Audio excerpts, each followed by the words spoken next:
আগের পর্বে আমি সকালের প্রাতরাশে চৌধুরী স্ন্যাক্সের ক্লাব কচুরি আর কড়াইশুটির কচুরি এবং কলকাতার বিখ্যাত এই গুপ্তা সুইটসের ক্লাব এবং কড়াইশুটির কচুরির ভিডিও আপনাদের উপহার দিয়েছি। এই পর্বে থাকছে পাশেই কৈলাসবোস স্ট্রিটে কলকাতার প্রায় 140 বছরের পুরনো এই পাইস হোটেলের গল্প, যেখানে নাকি আজও মেঝেয় বসে খাওয়ার প্রচলন আছে। না না, ভয় নেই, চেয়ার টেবিলেরও সুবন্দোবস্ত আছে। তাহলে আর দেরি করে লাভ কি, চলুন ভিডিওটা শুরু করা যাক। মোটামুটি 100 থেকে 110-20 গ্রামের এই পাবদা মাছের সাইজ।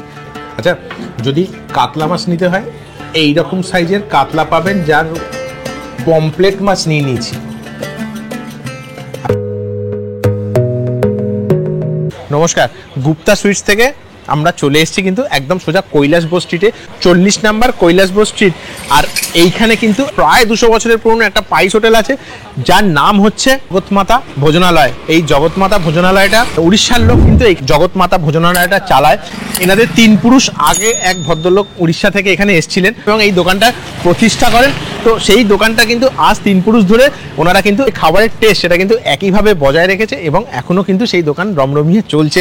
তা আমি এই পাইস হোটেল যেটা বলে সেই পাইস হোটেলে কিন্তু আজ প্রথম আমি ঢুকবো। আমার চ্যানেলেও এই পাইস হোটেলের ভিডিও ফার্স্ট, আমি এর আগে কোনোদিন করিনি। তো চলুন ভেতরে ঢোকা যাক। এইরকম একটা জায়গা রয়েছে যে স্পেশালিটি, মানে কিন্তু বসে খাওয়ানো হয়, মানে নিচে বসে আপনারা খেতে পারবেন, প্লাস টেবিল চেয়ারও আছে।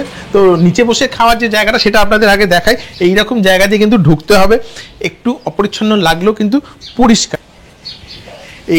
এই যে জায়গাটা রয়েছে এই জায়গাটা কিন্তু বসে সম্পূর্ণ বসে খাওয়া হয় এইসব জায়গায়। আর পেছন দিকে যে জায়গাটা রয়েছে এইখানে কিন্তু আপনারা টেবিল চেয়ারে বসে খেতে পারবেন। আচ্ছা, 11:30টার সময় কিন্তু চলে এসেছিলাম, যেটা এদের এখানে মাংসটা কিন্তু খুব স্পেশাল। মাংসর প্লেট হচ্ছে 170 টাকা। এরা যে মাংসটা তৈরি করে দেওয়া শুরু হয়েছে 1টা থেকে, আমি এখন 1:05 ঘড়ির কাটায়। তো এনারা বললেন যে মাংস রেডি হয়ে গেছে, আপনারা চাইলে এখন মাংস পেতে পারেন। এরা কিন্তু 5 কেজি মাংস ডেলি তৈরি করে, আর সেই মাংসটা থাকে মাত্র 40 থেকে 45 মিনিট। তার মধ্যে এখানে যা ভিড় হয় সেই ভিড়ের মধ্যে কিন্তু সেই মাংস উড়ে বেরিয়ে যায়। তো যদি আপনারা ওই 1টার মধ্যে এখানে আসতে পারেন তাহলেই কিন্তু এইখানে খাসির মাংসটা পাবেন। বলতে বলতে অলরেডি আমাদের খাবার চলে এসছে। এই কলাপাতা আমি বলেছিলাম, কলাপাতার মধ্যে এনারা খাবারটা সার্ভ করেছে। এর জন্য কলাপাতার নিচে কাঁসার থালা আছে, এইরকম কাঁসার থালা। এটা আলাদা করে বললে কিন্তু কলাপাতায় ওনারা সার্ভ করেন থালাটা। আর জল দেবে মনে হয় যতদূর মনে হয় ভাঁড়ের, মাটির ভাঁড়ে। এর জন্য মনে হয় এক্সট্রা মনে হয় 10-12 টাকা 15 টাকা কিছু একটা নেয়। যাই হোক, সেটা বড় ব্যাপার না। কিন্তু কথা হচ্ছে এরা যেসব খাবারগুলো তৈরি করে, এই যে এত সব খাবারে যেসব মশলাগুলো আছে সেগুলো কিন্তু সব হাতে বাটা। একটাও কিন্তু মিক্সিতে কোনো মশলা দিয়ে এরা রান্না করে না, সব হাতে সেই পুরোনো দিনের শিলনোড়ায় বেটে সেই মশলার খাওয়া। আমি এবার স্টার্ট করব হচ্ছে এই লাল শাক দিয়েছে, লাল শাকের সাথে এই ভাতটাকে একটুখানি অল্প করে মেখে, লাল শাকের যে ভাজাটা সেটা আমার বাড়িতেও এক টেস্ট, সুতরাং এটা নিয়ে আর বলার কিছু নেই। সব কিছু কিন্তু আইটেম ওয়াইজ দাম, মানে এরকম না। হ্যাঁ, একটু পেঁয়াজ আর লেবু দিচ্ছে, একটু লঙ্কা দিয়ে দিও দাদা। লঙ্কা এইখানেই ভর্তি করে রাখা আছে, বাটি ভর্তি। এইটা কিসের তরকারি দিয়েছে আমি বুঝতে পারছি না, মিক্সড ভেজ টাইপের কিছু একটা বানিয়েছে। মিক্সড ভেজটাকে একটুখানি টেস্ট করা যাক। মিক্সড ভেজ তরকারিটা একটু মিষ্টি মিষ্টি, খেতে কিন্তু বেশ ভালো। এই তরকারিটা খাওয়ার পরে আমি বুঝতে পারছি না যে আমি কোনো হোটেলে বসে খাচ্ছি না বাড়িতে বসে খাচ্ছি, একদম সুন্দর বাড়ির রান্না। আচ্ছা, ডালটা আমি শুধু মুখে খাবো, তার কারণ হচ্ছে পাবদা মাছ নেওয়া আছে, চিংড়ি মাছ নেওয়া আছে, প্লাস খাসির মাংস নেওয়া আছে। ডালটা মুগ মুসুর মেশানো আমার যতদূর মনে হচ্ছে। এমনি 5 ফোড়ন দিয়ে যে ডালটা করে না, সেই 5 ফোড়নের ডাল একদম ঘরের স্বাদ ডালের মধ্যে। এইরকম ঝুরঝুরি আলু ভাজা আছে, আলু ভাজাটা একটুখানি খাওয়া যাক। আর আমি এইবারে একটা কাজ করি, আমি এই যে পাবদা মাছের ঝোলটা আছে না, ঝোলটাকে দিয়ে একটুখানি ট্রাই করা যাক। পাবদা মাছটা কিন্তু বেজায় বড়, এই রকম সাইজের পাবদা মাছ। আর থালায় রাখলে এই দেখুন, এইরকম আপনারা এবার সাইজটা হয়তো আন্দাজ করতে পারবেন। পাবদা মাছের যে ঝোলটা করেছে, মানে ঝাল, পাবদা মাছে কি ঝাল করেছো না? ঝোল ঝাল না, ঝাল করেছে, সর্ষে পোস্ত। আচ্ছা, সর্ষে এবং পোস্ত দিয়ে আমাদের বাড়িতেও সেম হয় ঝাল, তো এই সেই সেম সর্ষে পোস্ত দিয়ে ঝাল। আর এই যে আপনার নাম বসন্তদা না? এই যে বসন্তদা প্রায় কতদিন ধরে আছেন এখানে? 47 বছর। 47 বছর ধরে একইভাবে অক্লান্ত পরিশ্রম করে চলেছে এবং আমাদের মনকে খুশি করে চলেছে। এই ঝালটা এবার খাওয়া যাক। ঝালটা খেতে দুর্দান্ত লাগলো। আমি একটু নুন বেশি খাই, ঝালের মধ্যে একটুখানি নুনটা মিশিয়ে নিলে কী হবে, ঝালের টেস্টটা আরও 3-4 গুণ বেড়ে যায়। দারুণ দারুণ। এরপরে কিন্তু আমি চিংড়ি মাছের এই রকম সাইজের চিংড়ি মাছ দিয়েছে, এই চিংড়ি মাছের মালাইকারিটা দিয়ে একটুখানি টেস্ট করব।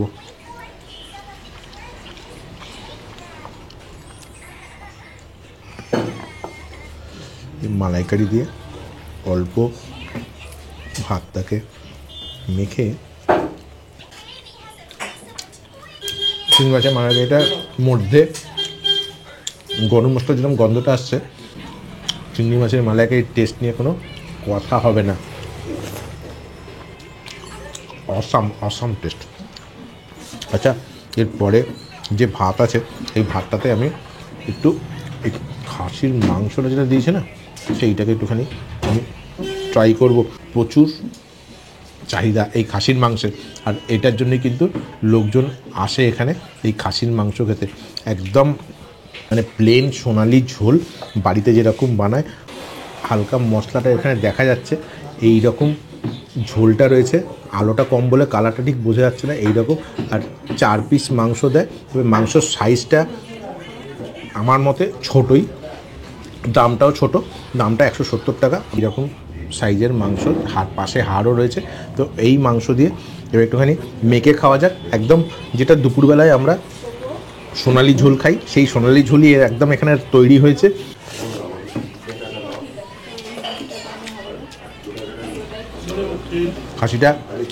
খাসিতে একদম রেওয়াজি খাসি, যে ঝোলটা বানিয়েছে সেই ঝোলটা থেকে কিন্তু একটা রেওয়াজি গন্ধ আসছে, সেই গন্ধটা কিন্তু দারুণ লাগে।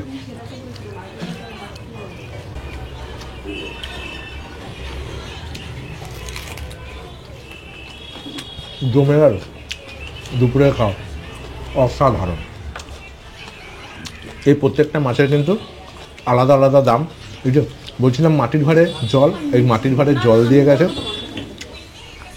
এইটা মনে হয় সম্ভবত পাবদা মাছটা 250 না 300 টাকা, আমি পরে বলে দিচ্ছি আপনাকে। চিংড়ি মাছটার দাম ওই 300 টাকা কাছাকাছি, আর মাটনটা তো আপনাকে বলে দিলাম। এবার একটুখানি এই মাছটাকে তুলে এবারে খাওয়া যাক। প্রথমে মাছটা এরা আলাদা করে ভেজেছে, ওপরটায় বেশ শক্ত রয়েছে, ওপরের খোলাটা, এটা বোঝা যাচ্ছে।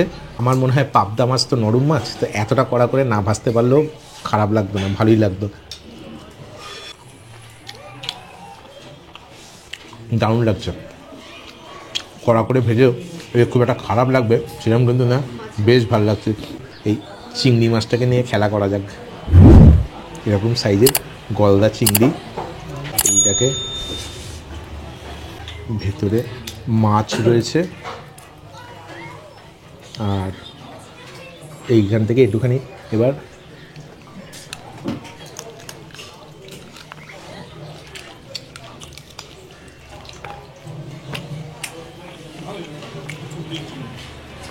অসাধারণ।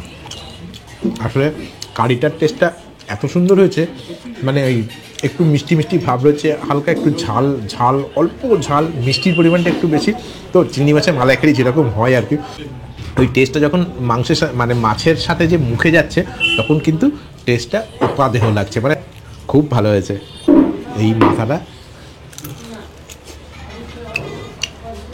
দারুণ দারুণ, দাদাকে বললে দারুণ হয়েছে, দারুণ। মাংসটা একদম মানে আমার বাড়িতে একদম এরকমই হয়, আর একটু পাতলা হয় মাংস, কিন্তু তোমার এখানে একটু গাঢ় বেশি। হ্যাঁ, গুঁড়ো মশলা, বাটা মশলা, হ্যাঁ, কোনো আমি বলেছি সব বাটা মশলা আপনার এইখানে।